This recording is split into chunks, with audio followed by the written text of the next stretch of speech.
बिस्मिल्लाहिर्रहमानिर्रहीम। अस्सलाम वालेकुम डियर स्टूडेंट्स, क्या हाल चाल है आप सबका। उम्मीद है कि आप सब खैरियत से होंगे। मेरी अल्लाह ताला से दुआ है कि अल्लाह ताला आप लोगों को हमेशा खुश व खुर्रम रखे, शादाबाद रखे और दुनिया और आखिरत के हर इम्तहान में कामयाबी अता फरमाए। आमीन सुम्मा आमीन।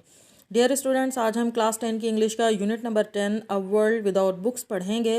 लेकिन इस सबक को शुरू करने से पहले आप मुझे ये बताएं कि आपने अभी अपने बचपन में कभी कोई किताब पढ़ी है, यानी कि कोर्स की किताबों के अलावा, इन टेक्स्ट बुक्स के अलावा कोई किताबें पढ़ी हैं। आपको कोई कहानियाँ पढ़ने का शौक़ है, कोई बच्चों के रिसाले पढ़ने का शौक़ है या नहीं है। और अगर आपने कोई इन किताबों के अलावा, कोर्स की किताबों के अलावा अगर कोई दूसरी किताब पढ़ी है, तो आपने मुझे ये बताना है कि उन पढ़ी हुई किताबों में से आपकी फ़ेवरेट यानी कि पसंदीदा बुक कौन सी है। और आपने साथ रीज़न भी बताना है कि आपको ये बुक पसंद क्यों है। और अगर आपने अभी तक कोई इस तरह का मुताला नहीं किया है, यानी कि टेक्स्ट बुक्स के अलावा, कोर्स की किताबों के अलावा कोई और किताब नहीं पढ़ी है, तो मेरी ये रिकमेंडेशन है कि आप ज़रूर दूसरी किताबें भी पढ़ें। और मेरी जो पर्सनल लाइब्रेरी है उसके अंदर जो चंद किताबें, उनमें से अगर मैं आपको लोगों को रिकमेंड करूं तो उसमें से आप पढ़ें पीर कामिल, एक बेहतरीन उम्दा किस्म का नावल है। और एक और किताब है मेरे पास जो मुझे पसंद है और मैं आमतौर पर बच्चों को सुनाती हूँ। उस किताब में जितने भी ज़िक्र किए गए हैं वाक़यात, वो दो किताबें हैं असल में। एक तो है हिकायात सादी और दूसरी किताब है कुरान पाक के सबक आमोज़ वाक़यात। ये किताबें आप ज़रूर पढ़ें, आप लोगों को यकीनन उनसे बहुत ज़्यादा इल्म मिलेगा, बहुत आपको आगाही मिलेगी, शऊर मिलेगा और आपके लिए दीन और दुनिया दोनों का फ़र्क भी पता चलेगा और अपने दीन से मोहब्बत, रग़बत, अखलाकियात, यानी बहुत सारी आपके अंदर मस्बत किस्म की, यानी कि पॉजिटिव चेंजिंग आएगी, मस्बत तब्दीलियाँ आपके अंदर आएंगी। आप अपनी शख्सियत को निखारने के लिए उन किताबों का मुताला ज़रूर करें, अपने अंदर पॉजिटिविटी ज़रूर पैदा करें, क्योंकि आने वाले वक्त में, मुस्तकबिल में, ये वो तमाम बातें जो इन किताबों में मेंशन की गई हैं वो आपके लिए ज़रूर यूज़फुल और हेल्पफुल होंगी इंशाल्लाह ताला। तो आए आज का हम ये लेसन स्टार्ट करते हैं। अ वर्ल्ड विदाउट बुक्स, यानी कि किताबों के बग़ैर दुनिया। बड़ा ही इंटरेस्टिंग और बहुत ही सबक आमोज़ और बड़ा ही इंफॉर्मेटिव ये लेसन है। ये यकीनन आपको बताएगा कि किताबों की हमारी ज़िंदगी में क्या अहमियत है और किस तरह से किताबें हमारे लिए अहम है और हमें क्यों किताबों का मुताला करने की आदत अपनानी चाहिए। तो जी पढ़ना शुरू करते हैं। An Irish novelist Colm Toibin once recounted a story about observing a Cantonese man sitting on a Kowloon footpath reading a book. Irish का मतलब है आयरलैंड का रिहायशी, आयरलैंड का बाशिंदा। आयरलैंड एक मुल्क का नाम है और वहाँ के रहने वाले को आयरिश कहते हैं। और नॉवलिस्ट यानी नॉवल निगार, नॉवल जो लिखता है उसको नॉवलिस्ट या नॉवल निगार कहते हैं। और उसका नाम यहाँ पर लिखा हुआ है कॉम टॉयबिन। दूसरा रिकाउंटेड का मतलब है सुनाई या सुनाया। कैंटनीज, कैंटन का जो रहने वाला बाशिंदा है, जैसे चाइनीज़ होता है चीन का बाशिंदा, चीन का रहने वाला चाइनीज़ कहलाता है। इसी तरह से कैंटन का रहने वाला कैंटनीज़ या कैंटन का बाशिंदा कहलाएगा। इसके मीनिंग ये निकलेंगे। काउलून भी एक इलाके का नाम है और वो इलाका जिसके फुटपाथ पर एक आदमी बैठा हुआ है और किताब पढ़ रहा है, उसके बारे में ये लाइन लिखी गई है कि आयरलैंड के एक नॉवल निगार, कॉम ट्राइबिन उस नॉवल निगार का नाम है, एक कहानी सुनाई उसने एक मरतबा, वंस एक मरतबा। और वो कहानी थी कैंटन के एक आदमी के मुतालिक, जिसे कॉलून के फुटपाथ पर एक किताब पढ़ते हुए देखा गया। अब ये एक कहानी सुना रहा है एक आदमी के बारे में कि वो किताब पढ़ते हुए देखा गया। उसको डिस्क्राइब कर रहे हैं, क्या बता रहे हैं। The man's face was stern with concentration. Concentration यानी मुकम्मल तवज्जो, इन्हेमाक, गर्क हुआ है मुताले में, डूबा हुआ है। तो स्टर्न का मतलब होता है सख्त। तो वो उस आदमी के बारे में बता रहे हैं कि वो जो आदमी फुटपाथ पर बैठा हुआ किताब पढ़ रहा था, उस आदमी का चेहरा सख्त हो चुका था मुकम्मल इन्हेमाक की वजह से। यानी वो इतना मुताले में डूबा हुआ था कि उसके चेहरे पे सख्ती नज़र आ रही थी। कि जब हम कोई किताब पढ़ना शुरू करते हैं ना, तो एक सस्पेंस, एक तजस्सुस सा होता है और कुछ कहानियाँ ऐसी दिलचस्प होती हैं कि हम उनको ख़त्म करके ही उस किताब का जान या उसकी कहानी की जान छोड़ते हैं, क्योंकि बहुत दिलचस्पी भी होती है उसके अंदर, कुछ तजस्सुस भी होता है कि भाई ये जब तक हमें इस कहानी का एंड नहीं मालूम होगा हम इस कहानी को नहीं छोड़ेंगे। तो वो जैसे जैसे हम पढ़ते जाते हैं वैसे वैसे हमारे चेहरे के ऊपर तासुरात भी आते जाते हैं। हमारे जो मुकम्मल तवज्जो, मुकम्मल इन्हमाक है, वो हमारे चेहरे से आया हो रहा होता है। जो बच्चे किताबें पढ़ने के आदी हैं, जो कहानियाँ पढ़ने के शौकीन हैं, वो यकीनन इस तरह के तजुर्बे से ज़रूर गुज़रे होंगे। तो उन बच्चों को मेरी बात बआसानी समझ आ रही होगी। तो वो यहाँ पर क्या कह रहे हैं कि वो आदमी जो फुटपाथ पर बैठा मुताले में डूबा हुआ था, पूरी तवज्जो से किताब पढ़ रहा था, वो कहानी पढ़ रहा था, तो उसकी वजह से उसकी मुकम्मल तवज्जो या इन्हमाक की वजह से उस आदमी के चेहरे पर सख्ती थी। And his finger facing the line being red, और जिस जिस लाइन को वो पढ़ता जा रहा था ना, यानी कि कहानी की जो सतर वो पढ़ता जा रहा था, उसके ऊपर उसकी उंगली भी चल रही थी, उंगली साथ साथ फेर रहा था उस लाइन के ऊपर, उस सतर के ऊपर। 8 टाइम्स का मतलब है समटाइम्स, बाज़ औक़ात, कभी कभार। The man's expression would be disturbed in frustration to his progress, यानी जो जो वो आगे पढ़ता चला जाता था, उस आदमी के जो चेहरे के तासुरात थे, उन जो वो परेशानी का शिकार नज़र आते थे। यानी जैसे जैसे पढ़ता जाता था उसके चेहरे पे परेशानी भी नज़र आती थी। फाइनली, बिल आखिर या आखिरकार, the reader looked up at the sky. Reader यानी कारी, पढ़ने वाला, उस आदमी कैंटन के आदमी के बारे में बता रहे हैं जो वो किताब पढ़ रहा था फुटपाथ पर बैठा हुआ, कि वो कारी या वो जो किताब पढ़ने वाला आदमी था, बिल आखिर उसने अपना चेहरा उठाया और आसमान की तरफ देखा। While his face was beaming, जबकि उसका चेहरा चमक रहा था। बीमिंग यानी कि चमक रहा था, दमक रहा था। वाइल, जबकि लेड पेंसिल अपने हाथ में रखें और टेक्स्ट बुक अपने सामने खोलकर रखें, ताकि जितने भी मैं डिफ़िकल्ट वर्ड्स की मीनिंग बता रही हूँ आप वो साथ साथ लिखते जाएं। तो आखिर वो जो है आदमी जो किताब पढ़ने में मुनहमिक था, उसने अपना सर उठाया और आसमान की तरफ देखा, और जब उसने अपना चेहरा उठाया और आसमान की तरफ देखा है तो उसका चेहरा चमक रहा था। इट डजंट मैटर, इससे कोई फ़र्क नहीं पड़ता। वेदर, आया कि, it was because of a sudden Joy with the act of reading. अब उसका चेहरा क्यों चमक रहा था, उसके कुछ रीजंस वो आगे बता रहे हैं, कुछ वजूहात बता रहे हैं कि उसके चेहरे पर जो चमक आया थी, वो उस नॉवलिस्ट को, कॉम ट्राइबिन को, असल रीज़न नहीं पता कि उसका चेहरा क्यों चमक रहा था। वो कुछ अंदाज़े लगाकर बता रहा है। उसमें से एक अंदाज़ा उसका ये है कि शायद उसके चेहरे पर जो चमक आई थी वो पढ़ने के अमल की वजह से, अचानक खुशी की वजह से थी। और revelation from what was written, revelation यानी इंकशाफ, आगाही, या फिर उसको जो कुछ उस किताब में लिखा हुआ था उससे जो उसको आगाही मिली थी, उस आगाही की वजह से उसका चेहरा चमक रहा था। और डिलाइट या फिर खुशी थी at how the story resolve, कि किस तरह से वो कहानी अपने अंजाम को पहुंची। द पॉइंट इज़ दैट, अहम बात यह है कि he was in possession of something deliciously private. असल बात क्या बता रहे हैं कि उसे एक अच्छा ज़ाती तजुर्बा या ज़ाती एहसास हासिल हुआ था। Between a connection between him and the writer, अब उसको क्या एहसास हुआ था उसकी भी वो दो चीज़ें बता रहे हैं। एक तो ये कि उसका राब्ता हुआ उसका किसके साथ, उस किताब के राइटर यानी मुसन्निफ के साथ। और दूसरी क्या चीज़ें, between the real world and the world described upon the pages. और दूसरी चीज़ ये बता रहे हैं, या फिर उसका एक राब्ता हुआ हकीकी दुनिया और उस दुनिया के दरमियान जो उन किताबों, उस किताब के औराक पर बयान की गई थी। डिस्क्राइब्ड का मतलब है बयान की गई थी।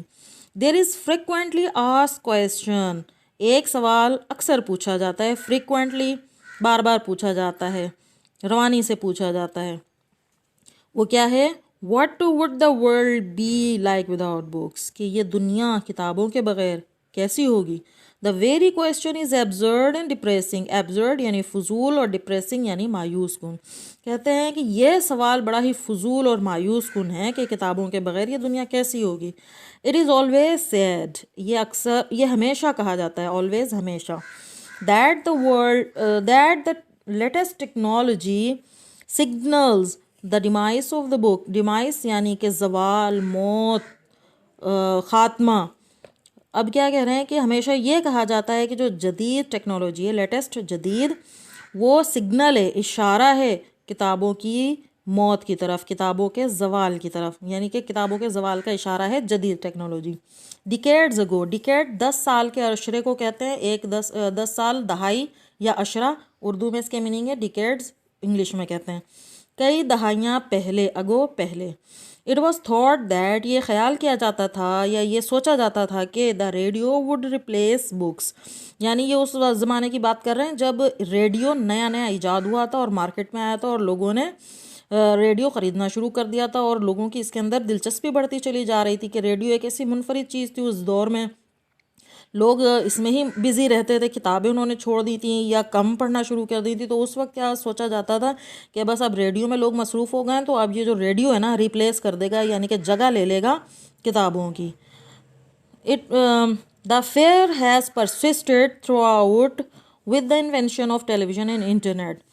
Persisted का मतलब होता है साबित कदम रहना, लेकिन यहाँ इसके मीनिंग है बरकरार रहा।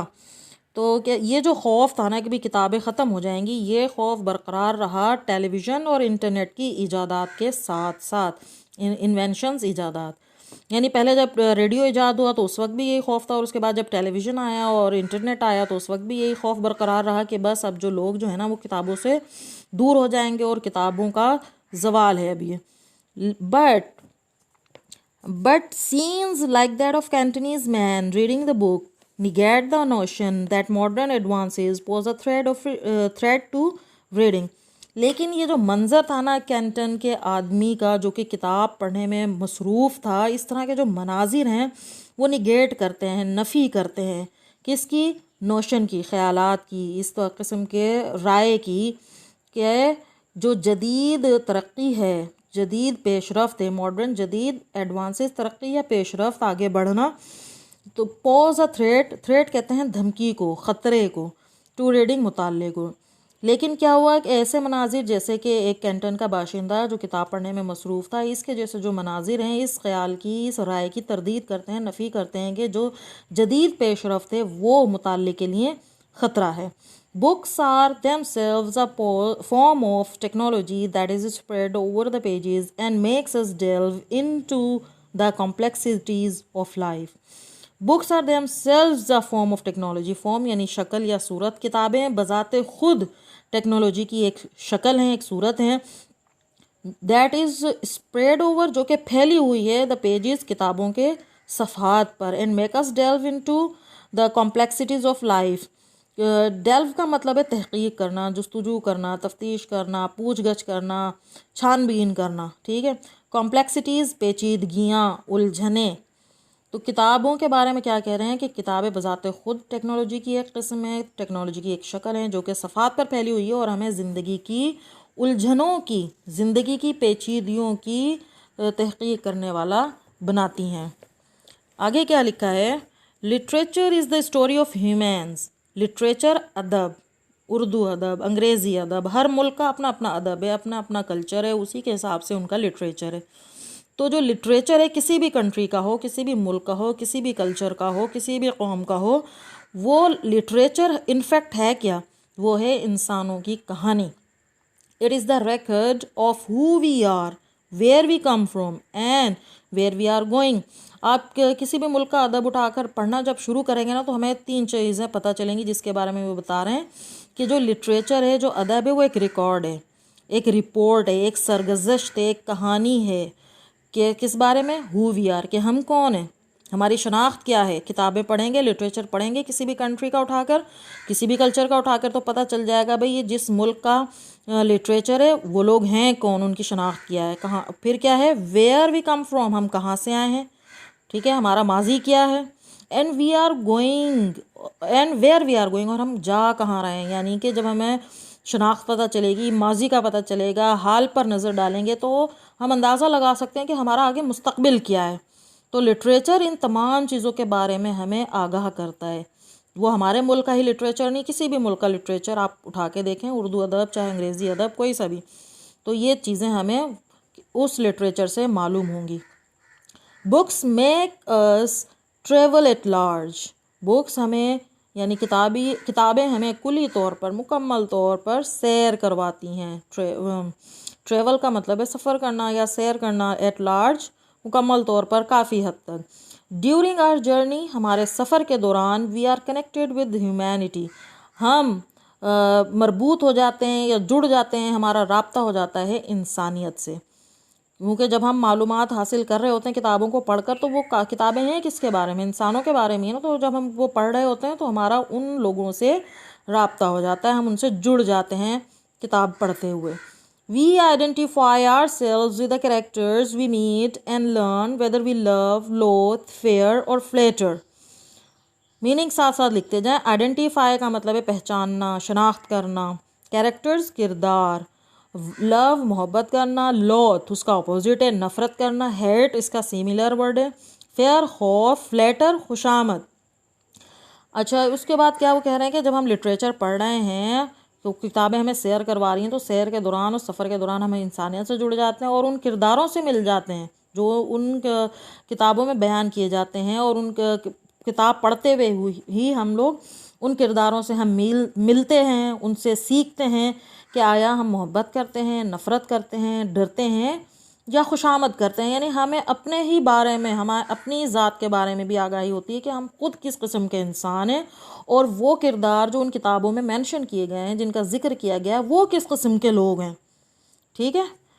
दे help us comprehend our faults and aspirations. Comprehend का मतलब है अंडरस्टैंड, समझना, फॉल्ट्स खामियाँ, गलतियाँ। उसके बाद एस्पायरेशंस, एस्पायरेशंस का मतलब है ऊंची परवाज़ करना, तमन्ना करना, आरजू करना, आगे बढ़ने की ख्वाहिश करना। तो ये क्या चीज़ है कि वो हमें हमारी गलतियों और आरजुओं को समझने में मदद करते हैं। पेज पलट लें अपना। They tell us who could we become if we are not careful. वो हमें ये भी बताते हैं कि हम क्या बन जाएंगे अगर हम मोहतात ना हो तो। केयरफुल, मोहतात। Reading provides the deepest connections to the morals that make us human and part of a larger society। मुताल्ला हमारा गहरा तरीन ताल्लुक़ फ़राहम करता है अखलाकियात के साथ, जो हमें इंसान और एक वसी माशरे का हिस्सा बनाती है। डिपेस्ट का मतलब है गहरा तरीन, कनेक्शन, ताल्लुक़ या राब्ता। मोरल का मतलब है अखलाक या अखलाकियात। ठीक है। लार्जर सोसाइटी यानी वसी माशरा।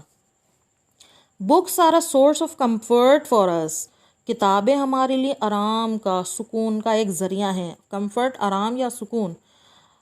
दे आर अ सेफ शेल्टर। ये हमारे लिए महफूज पनाहगाह हैं। सेफ, महफूज, शेल्टर, पनाह या पनाहगाह। Throughout human history man has found peace in the written works. यानी पूरी इंसानी तारीख़ में इंसान ने जो लिखी हुई चीज़ों में सुकून पाया है। ठीक है ना। मतलब जो कुछ पढ़ते जाते हैं ना, हमें ऐसा फील होता रहता है बाज़ औक़ात कि जैसे हमारी अपनी स्टोरी है। जब हमें एहसास होता है ना ये हमारी स्टोरी है, तो हमें भी सुकून मिलता रहता है कि भाई ये हम ही इस किस्म की चीज़ों का, खुशी का या गम का शिकार नहीं, हमारे जैसे और भी लोग हैं जो इसी किस्म की सिचुएशन को फेस करते हैं। तो जब हम किताबों में अपने जैसे लोगों से मिलते हैं ना, तो हमें कंफर्ट फील होता है, सुकून मिलता है। Books are bridges. बड़ी इंपॉर्टेंट लाइन है कि किताबें एक पुल हैं। किताबें पुल हैं। पुल क्या है? ब्रिजेस क्या हैं? राब्ते का काम देते हैं अपनी दुनिया और दूसरों की दुनिया के दरमियान। ब्रिजेस यानी पुल के तौर पर किताबें काम करती हैं, राब्ते का काम करती हैं। थ्रू देयर पेजेस, इनके सफ़ात के ज़रिए, we make our contact with society, हम मुआशरे के साथ अपना ताल्लुक़ जोड़ते हैं, अपना ताल्लुक़ कायम करते हैं, अपना ताल्लुक़ बनाते हैं। Those who read more are better prepare to face the world than those who don't read. वो लोग जो मुताला करते हैं वो दुनिया का सामना करने के लिए बेहतर तौर पर तैयार होते हैं बनिस्बत उनके जो मुताला नहीं करते। प्रिपेयर्ड का मतलब है तैयार। टू फेस का मतलब है सामना करना। Though reading a book connects us with humanity. गर्चे किताबों का मुताला हमें इंसानियत के साथ जोड़ता है, इंसानियत से राब्ता कायम करने देता है। ठीक है। It is also the last truly private act in a world that has become too public। ये हकीकत में दुनिया में वो आखिरी ज़ाती अमल भी है जो कि बहुत ज़्यादा अवामी बन चुका है। ह्यूमैनिटी का मतलब है इंसानियत, ट्रूली हकीकतन, प्राइवेट ज़ाती एक्ट अमल, पब्लिक अवामी। As nourishment for the mind यानी जहनी नशोनुमा के लिए। नरिशमेंट नशोनुमा, माइंड जहन, जहन की नशोनुमा के लिए। It is slow food in a world given to fast food. दुनिया में इस सुस्त रफ्तार ग़िज़ा को तेज़ रफ्तार ग़िज़ा की खातिर तर्क कर दिया गया है। अब समझ रहे हैं ये कितनी अच्छी एग्जांपल दी है उन्होंने स्लो फूड और फास्ट फूड की। स्लो फूड कौन सा है? जैसे हम अपने घरों में बनाते हैं, कोई सब्ज़ी तरकारी है, बेशक आलू गोश्त का सालन है, बेशक कोई कौरमा है, चाहे कोई बिरयानी है या आलू तोरी है या कोई भी आलू पालक का सालन है, पालक गोश्त का सालन है।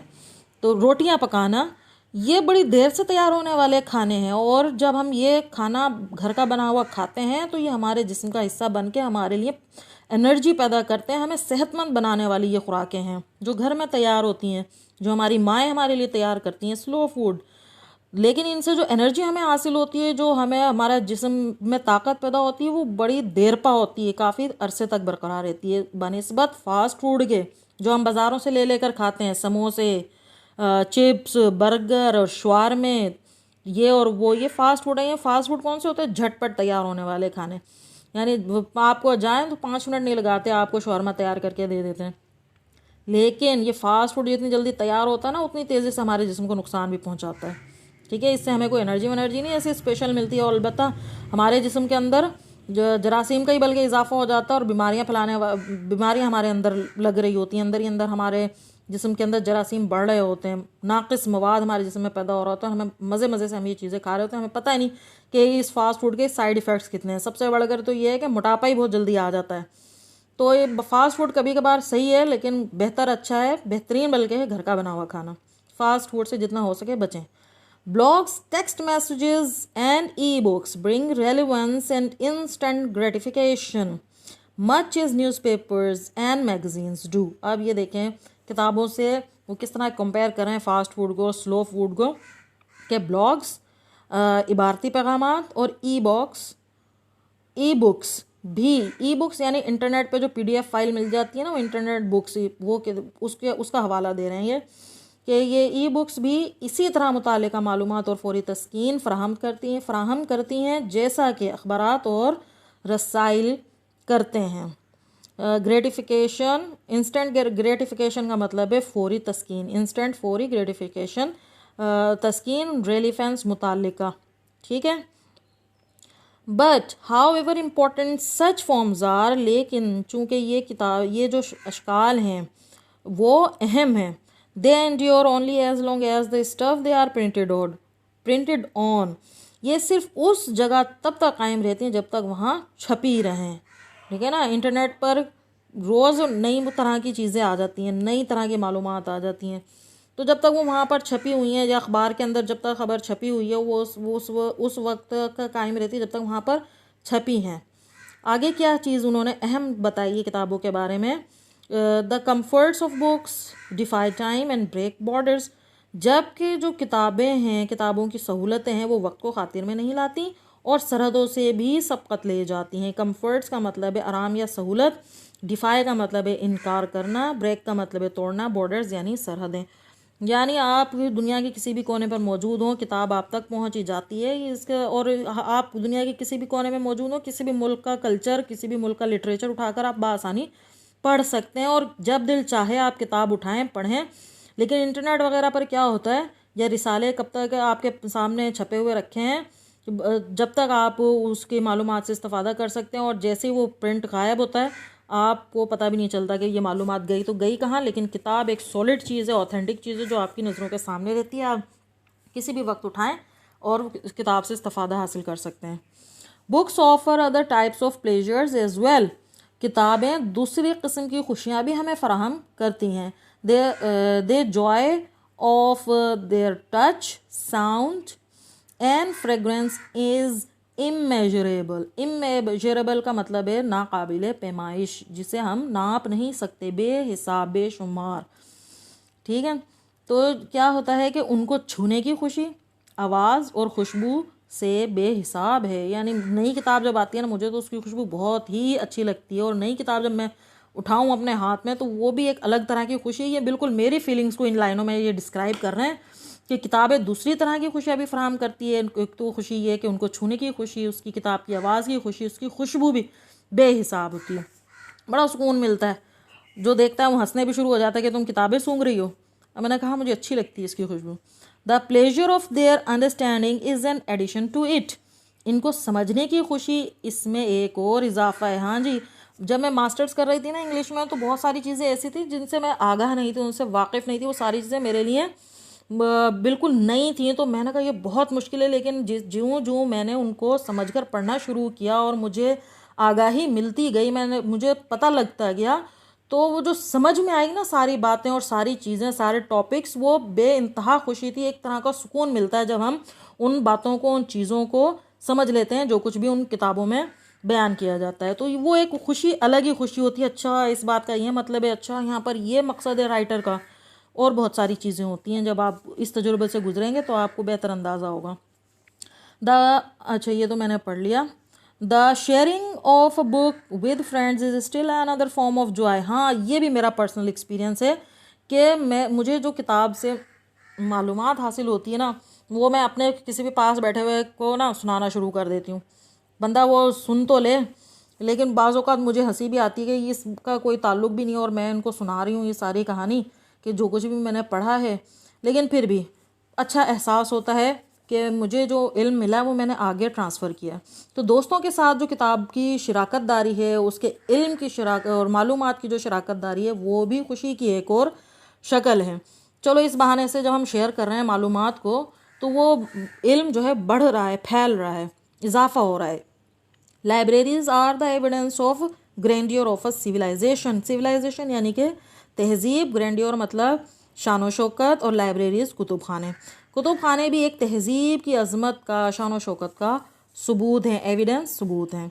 It is important that we work to give every person the opportunity to enjoy books as shelters. अहम बात यह है कि हमारे शख्स को किताबों से बतौर पनाहगाह, सेहत बख्श ग़िज़ा और आगे पढ़ने के रास्ते से लुत्फ़ अंदोज़ होने का मौका देने के लिए काम करें।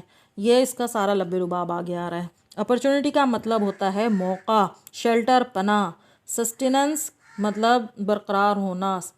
और आगे क्या लिखा है, अच्छा मैं आगे ही कहीं पढ़ गई हूँ। As shelters, substances and roads forward. ये यहाँ तक पूरा हमने ट्रांसलेशन कर ली है। To imagine a world without books is to imagine a world without thought, feeling, compassion, history और वॉइस। किताबों के बगैर दुनिया का जो तसव्वुर करना है, वो एक ऐसी दुनिया का तसव्वुर करना है जो फ़िक्र, जज्बात, रहमदिली, तारीख़ और इजहार के बग़ैर हो। इमेजिन का मतलब है तसव्वुर करना, और थॉट ख्याल, फीलिंग एहसास, कंपेशन हमदर्दी, हिस्ट्री तारीख़, वॉइस आवाज़ या इजहार करना। ठीक है, मुझे उम्मीद है कि ये पूरा लेसन आपकी समझ में आ गया होगा। इंशाल्लाह ताला नेक्स्ट लेक्चर में, नेक्स्ट लेसन के साथ आगे इसकी थीम पढ़ेंगे, एक्सरसाइजेस सॉल्व करेंगे इंशाल्लाह ताला। तब तक के लिए अल्लाह हाफिज़।